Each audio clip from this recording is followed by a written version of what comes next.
Hello दोस्तों, मैं Suryansh Pandey RS educational world में आपका स्वागत करता हूं। तो बेटा हम लोग मैटर पढ़ रहे हैं और मैटर में मैंने कुछ टॉपिक आपको पढ़ा दिए थे, ठीक है।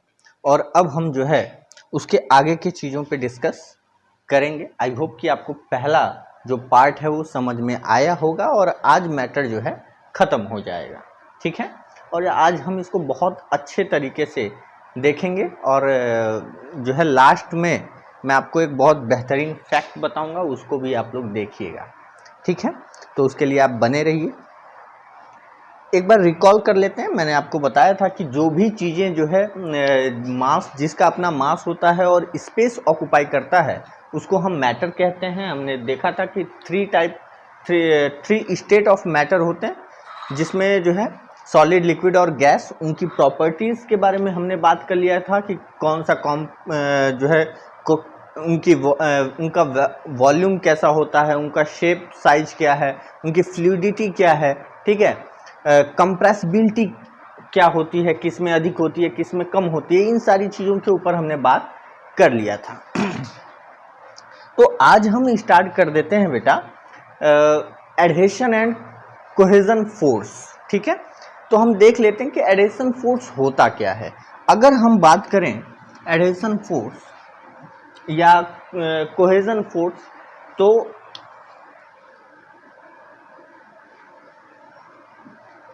एडहेशन फोर्स की अगर हम बात करें तो एडहेशन फोर्स क्या होता है? जब दो डिफरेंट मॉलिक्यूल्स के बीच में फोर्स जो लगता है उसको हम एडहेशन फोर्स कहते हैं। दो डिफरेंट जो है मॉलिक्यूल्स के बीच में फोर्स लगने का मतलब क्या होगा? जैसे आप देखे होंगे कि मैं ये मार्कर से जो है बोर्ड पे लिख रहा हूँ, तो इसका मॉलिक्यूल्स और इसका मॉलिक्यूल्स, इन दोनों के बीच में जो फोर्स लग रहा है जिसकी वजह से मैं ये लिख पा रहा हूँ, ठीक है। पेपर या पेन की बात कर लो, या फिर आपने देखा होगा कि जो है हनी गिरा दो किसी चीज़ पे, तो वो जब उसके साथ स्लाइड करता हुआ जाता है तो उसमें चिपक जाता है ना। तो वो क्या है, एक तरह से एडहेशन फोर्स की वजह से ऐसा होता है, ठीक है। अच्छा, उसके बाद एक होता है कोहेजन फोर्स। कोहेजन फोर्स में क्या होता है बेटा?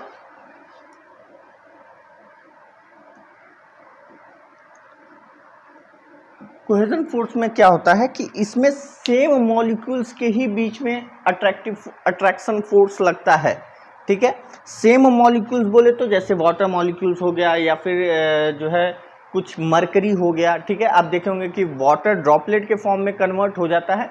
एक्चुअली में जब सारे फोर्स एक दूसरे को क्या करते हैं, अट्रैक्ट कर रहे होते हैं, तो जब सेम मॉलिक्यूल्स के बीच में फोर्स लगेगा तो उसको हम क्या कहेंगे? कोहेजन फोर्स, ठीक है।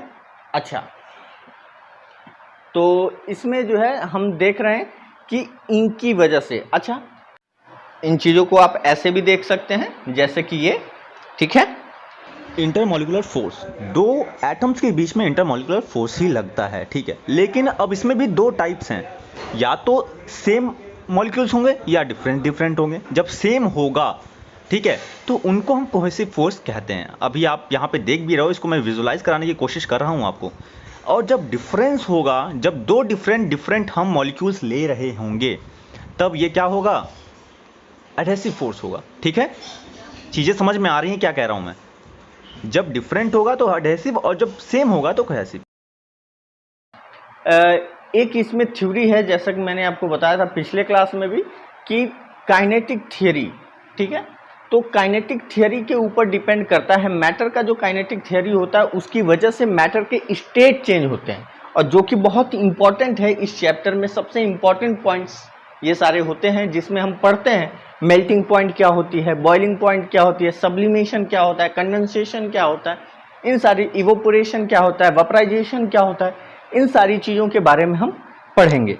तो आइए स्टार्ट करते हैं। सबसे पहले हम बात कर ले रहे हैं अगर कि जो काइनेटिक थियरी है मैटर की, वो क्या चीज़ है, ठीक है।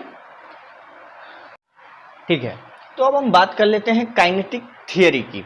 तो मैटर की काइनेटिक थियरी क्या होती है? तो उसमें आप देखेंगे बेटा कि जो मैटर है, जब हम उसको हीट देते हैं या फिर नॉर्मली अगर वो रूम टेम्परेचर में भी है तो भी उसके मॉलिक्यूल जो होते हैं वो हमेशा वाइब्रेट करते रहते हैं, खुद से वाइब्रेट करेंगे। सॉलिड में थोड़ा सा हमें कम दिखता है, लिक्विड में थोड़ा सा अधिक, गैस में हमें जो है पर्याप्त तौर पे देखने को मिल जाएगा।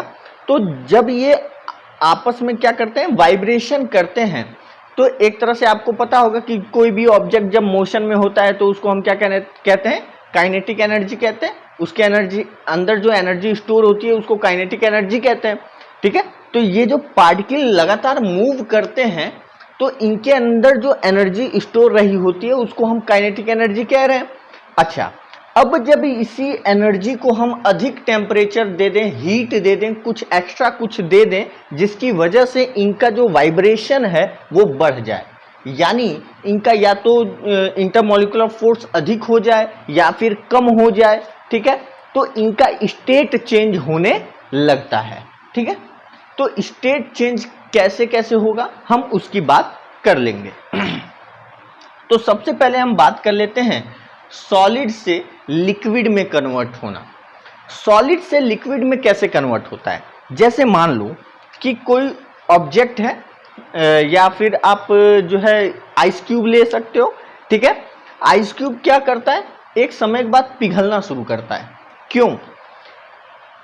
उसको कुछ टेम्परेचर मिलता है, जिस टेम्परेचर की वजह से जो उसके जो पार्टिकल्स हैं वो मूव करना अधिक शुरू कर देते हैं, यानी उनके बीच का जो वाइब्रेशन है वो बढ़ जाता है और इंटरमॉलिक्यूलर फोर्स जो है वो वीक पड़ने लगता है, जिसकी वजह से उनका इंटरमॉलिक्यूलर स्पेस, बेटा इंटरमॉलिक्यूलर फोर्स, स्पेस, इन सारे टर्मिनोलॉजी को हमने पिछले क्लास में डिस्कस किया है और आप इनको ध्यान दीजिएगा।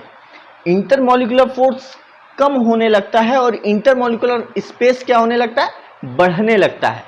और एक टाइम आता है कि वो इतने तेजी से वाइब्रेट करते हैं कि अपने फॉर्मेट को, अपने फोर्स को तोड़ के वो दूसरी तरफ जाने लगते हैं, ठीक है। तो जैसे ही वो दूसरी तरफ मूव करना शुरू करते हैं उसी को हम कहते हैं कि ये मेल्ट हो रहा है, फ्यूजन हो रहा है इसका, ठीक है।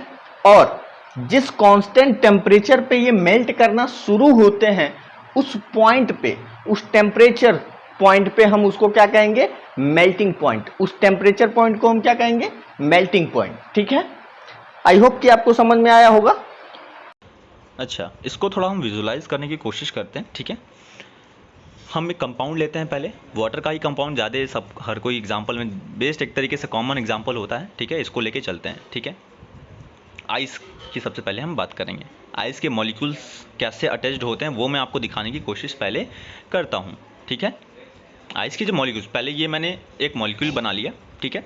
अब ये मॉलिक्यूल्स देखिए, अब ये कलेक्शन ऑफ मॉलिक्यूल्स हैं आइस के फॉर्म में फिलहाल में। इनके बीच में वाइब्रेशन आप ध्यान से देख रहे हो, वाइब्रेशन हो रहा है, बहुत माइनर वाइब्रेशन है, बट अब ये धीरे धीरे इनको मैंने हीट देना स्टार्ट किया। अब जैसे जैसे हीट, एज्यूम करिए हीट दे रहा हूँ मैं इसको, और इनके बीच में वाइब्रेशन ध्यान से देखिए बढ़ता जा रहा है, ठीक है। वाइब्रेशन बढ़ता जा रहा है और इनके मॉलिक्यूल्स के बीच में इंटर मॉलिक्यूलर स्पेस क्या हो रहा है, इंक्रीज हो रहा है, और इंटरमॉलिक्यूलर फोर्स डिक्रीज हो रहा है। और ये धीरे धीरे धीरे धीरे गैस के फॉर्म में भी चेंज होने लगे।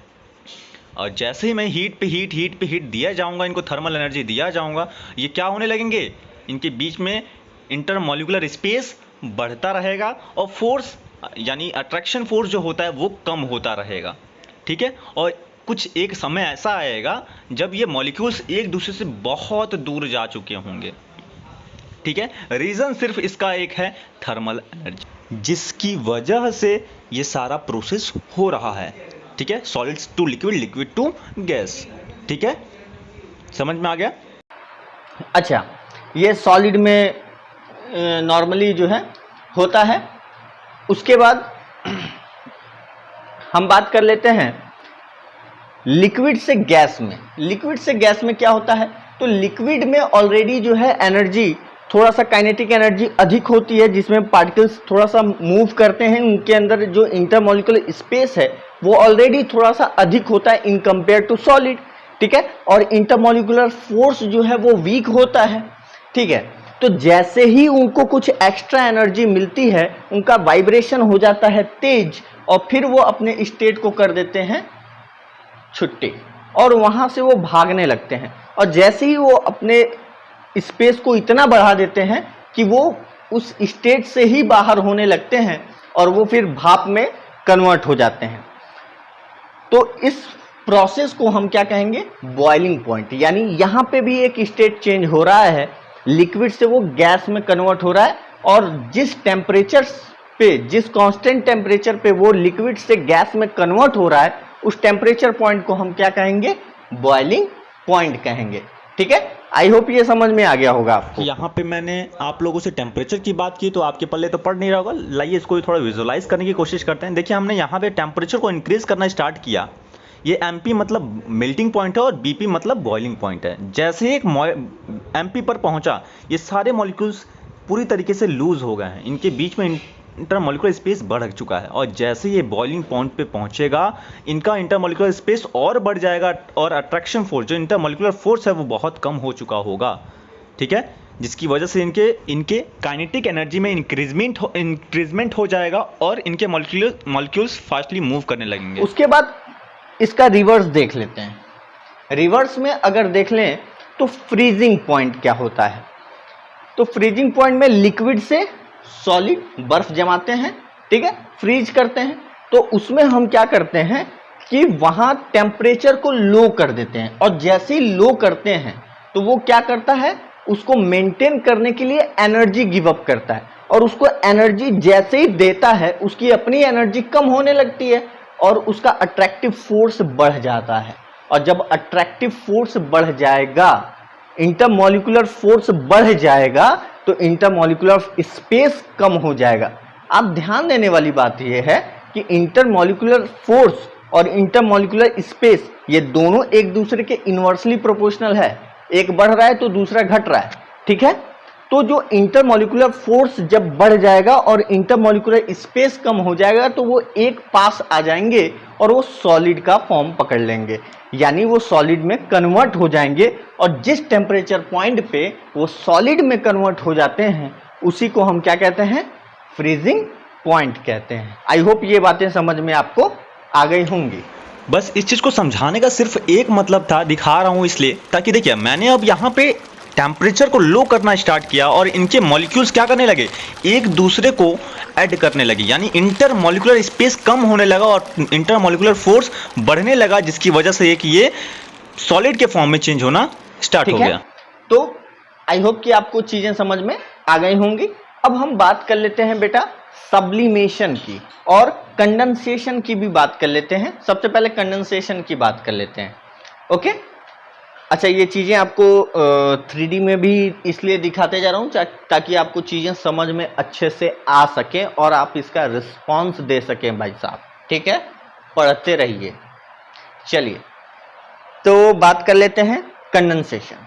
कंडेंसेशन में क्या है कि आपने देखा होगा कि जैसे मान लीजिए कि कोई भाप है, मतलब वाटर वेपर है, उसको हमने गर्म किया, वाटर वेपर बना, और उसके बाद कोई ठंडी चीज जैसे ही उसके ऊपर सरफेस पे वो कांटेक्ट में आता है, वो तुरंत किस में बदल जाता है, वाटर ड्रॉपलेट में कन्वर्ट हो जाता है। इसी प्रोसेस की वजह से बारिश होती है। ठीक है, कंडेंसेशन की ही वजह से। तो ये जो है, जब गैस जो है वापस से लिक्विड में कन्वर्ट हो जाए, तो इस प्रोसेस को हम क्या कहते हैं, कंडेंसेशन कहते हैं। आपने देखा होगा बेटा, जैसे रोटी वगैरह मम्मी लोग बनाती हैं, उसके बाद जो है उसको ढक के जैसे रख देती हैं, और फिर कुछ देर बाद जब हम प्लेट या थाली हटाते हैं तो देखते हैं ऊपर पानी लगा होता है, जिसकी वजह से ऊपर वाली रोटी गीली हो जाती है, और फिर हम कहते हैं ऊपर वाली रोटी हम नहीं खाएंगे। ठीक, तो उस फिर या फिर सब्जी वगैरह में भी आपने देखा होगा, या चाय के ऊपर जब हम प्लेट रख देते हैं उसमें भी वाटर ड्रॉपलेट ऊपर बन जाते हैं, है ना। तो इस प्रोसेस को हम कहते हैं कंडेंसेशन। एक्चुअली में ये कैसे वर्क करता है, बारिश इसी की वजह से होती है। आपको पता होना चाहिए कि जब वाटर वेपर सनलाइट की वजह से इवोपरेट होके ऊपर जाता है और ठंडे गैस से उसका कांटेक्ट होता है, तो वो तुरंत क्या होता है, वाटर वेपर कन्वर्ट हो जाता है किसमें, वाटर ड्रॉपलेट में। और जैसे ही उसका मास अधिक हो जाता है, वो ऊपर से नीचे प्रिसिपिटेशन के फॉर्म में नीचे आ जाता है। ठीक है, तो आई होप कि कंडेंसेशन आपको समझ में आ गया होगा। ठीक, उसके बाद बात कर लेते हैं बेटा अब सब्लिमेशन की। सब्लिमेशन में क्या होता है, तो सब्लिमेशन में आप देखेंगे बेटा कि जो कुछ ऐसे चीज हैं, कुछ ऐसे सब्जेक्ट या ऑब्जेक्ट हैं जो डायरेक्ट सॉलिड से लिक्विड में कन्वर्ट ना होके गैस में कन्वर्ट हो जाते हैं। लिक्विड में कन्वर्ट ना होके गैस में कन्वर्ट होने का मतलब इन द सेंस, जैसे आप कह सकते हो कि कैंपर, कपूर, ठीक है, कपूर आप जैसे ही जलाते हो, एक दो लाइन आरती होता है तब तक गायब, है ना। तो इसमें क्या होता है, वो तुरंत किस में कन्वर्ट हो जाता है, गैस में कन्वर्ट हो जाता है। या फिर आप कह सकते हो ड्राई आइस या ड्राई कार्बन, सॉरी, फिर आपका आता है बेंजोइक एसिड आता है, ठीक है। अच्छा, ये सब सब्लिमेशन के एग्जाम्पल हैं। आयोडीन आता है, ठीक है, फिर और भी एग्जाम्पल हैं इसके। अच्छा, सब्लिमेशन एक टर्म, ये जो टर्मिनोलॉजी है ये बहुत इंपॉर्टेंट है और काफी बार पूछा जाता है इसको, ठीक है। तो सब्लिमेशन में क्या होता है, डायरेक्ट सॉलिड से गैस में चीजें कन्वर्ट हो जाती हैं। आई होप ये चीजें आपको समझ में आ गई होंगी, ठीक है। अच्छा, इसके लिए भी एक एग्जांपल लेते हैं हम कैम्फर का, ठीक है। सॉलिड फॉर्म में होता है कैम्फर को। अब हमने एक ग्लास में रख लिया, ठीक है, और उसको पैक्ड कर दिया कॉटन से, ठीक है। अच्छा, उसके बाद हम हीट देना स्टार्ट करते हैं उसको। जैसे जैसे मैं उसको थर्मल एनर्जी दूंगा, उनके मॉलिक्यूल्स के, जैसे अभी हमने पीछे देख के आए भी हम सब कि जो है मॉलिक्यूल्स कैसे किस तरीके से दूर हो रहे थे और किस तरीके से उनके बीच में काइनेटिक एनर्जी में इंक्रीजमेंट हो रहा था। यहाँ पे भी सेम प्रोसेस होगा और वो गैस के फॉर्म में चेंज होना स्टार्ट हो जाएगा, ठीक है। इसी का अपोजिट होता है डिपोजिशन। डिपोजिशन का मतलब ये हो गया कि वो जो है गैस से डायरेक्ट किस में कन्वर्ट हो जाता है, सॉलिड में कन्वर्ट हो जाता है। ऐसा प्रोसेस जिसमें गैस डायरेक्ट कन्वर्ट हो जाता है सॉलिड प्रोसेस में, जैसे आपने देखा होगा ठंडियों के जो है उसमें मौसम में सुबह के टाइम में पत्तियों या खिड़कियों के ऊपर कुछ ड्रॉपलेट टाइप पड़ा होता है जो सॉलिड फॉर्म में कन्वर्ट होता है ऑलरेडी, ठीक है। तो ये रहा, जितने भी स्टेट कन्वर्ट होते हैं ये सारे प्रोसेस हैं आपके। हमने जो है मेल्टिंग पॉइंट देखा, बॉइलिंग पॉइंट देखा, फ्रीजिंग पॉइंट देखा, फिर कंडेंसेशन देखा, सब्लिमेशन देखा, डिपोजिशन देख लिया है बेटा। अब हम बात कर लेते हैं कि ट्रांसफर ऑफ हीट कैसे होता है, ठीक है। तो ट्रांसफर ऑफ हीट कैसे होता है भाई, हम किसी को गर्म कर रहे हैं, जैसे मान लीजिए कि आप कोई चम्मच अगर सामने से गर्म कर रहे हो या कोई बड़ी चीज है लोहे की जिसको सामने से आप गर्म कर रहे हो, कोई छड़ है, तो वो आपके हाथ तक गर्म होकर पहुंच जाता है। कैसे? क्या वो ऐसा करता है क्या कि उसका मॉलिक्यूल जो गर्म हो गया है वो उठ के जाएगा आपके हाथ तक पहुंच जाएगा, लो भाई तुम भी गर्म हो लो? नहीं, ऐसा होता है क्या? सारे मॉलिक्यूल्स मूव तो करते हैं, उनके अंदर काइनेटिक एनर्जी स्टोर होती है, वो वाइब्रेट करते हैं, लेकिन वो एक दूसरे को ट्रांसफर करते हैं और तब तक ट्रांसफर करते हैं जब तक सभी का टेम्परेचर क्या ना हो जाए, इक्वल ना हो जाए, है ना। अच्छा, इसमें कुछ चीजें हैं, जैसे मान लो कि हमेशा एक चीज का ध्यान रखना कि हाई टेम्परेचर से लो टेम्परेचर की तरफ ही हीट ट्रांसफर होता है, और ये आपका जो है इसी को हम कहते हैं कंडक्शन, ठीक है। हीट कंडक्शन कहते हैं इस प्रोसेस को, जिसमें वो अपने टेम्परेचर को इक्विलिब्रियम स्टेट में ले आता है, यानी हर जगह इक्वल करने की कोशिश करता है। आई होप ये सारी चीजें आपको समझ में आ गई होंगी। अब जैसे यहाँ पे हम दो रॉड लेते हैं, एक ग्लास रॉड और एक मेटल रॉड, दोनों को हीट कर रहे हैं। तो मेटल रॉड हमारा बहुत फास्टली जो है हीट हो गया है पूरी तरीके से, ठीक है। इससे क्या हमें मालूम चलता है कि जो हमारा मेटल है, ठीक है, वो मच बेटर है, कंडक्टर है, ठीक है, हीट का ग्लास से। अब ग्लास के जो मॉलिक्यूल्स हैं वो किस तरीके से हीट को ट्रांसफ़र कर रहे होते हैं, और चूँकि ग्लास है बहुत स्लोली जो है हीट ट्रांसफ़र हो रहा होता है, इनके मॉलिक्यूल्स बहुत स्लोली हीट को ट्रांसफ़र कर रहे होते हैं, ठीक है। यही रीज़न होता है कि जो ग्लास रॉड होता है वो बहुत टाइम लेता है अपने को पूरी तरीके से हीट करने के लिए, ठीक है। अब यहाँ पे हमने आपको थोड़ा सा इसको समझाने की कोशिश किया है। यहाँ पे आपको एक हम विजुअलाइजेशन के लिए एक 3D डायग्राम दिया है, ठीक है। अच्छा, दिख रहा है ना कैसे हीट हो रहा है ये? ऐसा नहीं है कि ये गुड कंडक्टर नहीं है, गुड कंडक्टर है, बट बहुत स्लो वर्क करता है ये, ठीक है, कंपेयर टू मेटल रॉड। अब अगर हम मेटल रॉड की बात करें तो इनके जो मॉलिक्यूल्स होते हैं, इनको जैसे ही हीट मिलती है ये एक दूसरे को बहुत फास्टली जो है पास करना स्टार्ट कर देते हैं, और देखते ही देखते ये पूरा जो रॉड होता है पूरी तरीके से हीट हो जाता है, मतलब बहुत फास्टली हीट ट्रांसफ़र कर रहे होंगी। और ये चैप्टर ख़त्म हो गया है। इसको देखिए, समझिए और बताइए कैसा लगा। आज के लिए इतना ही। जय हिंद।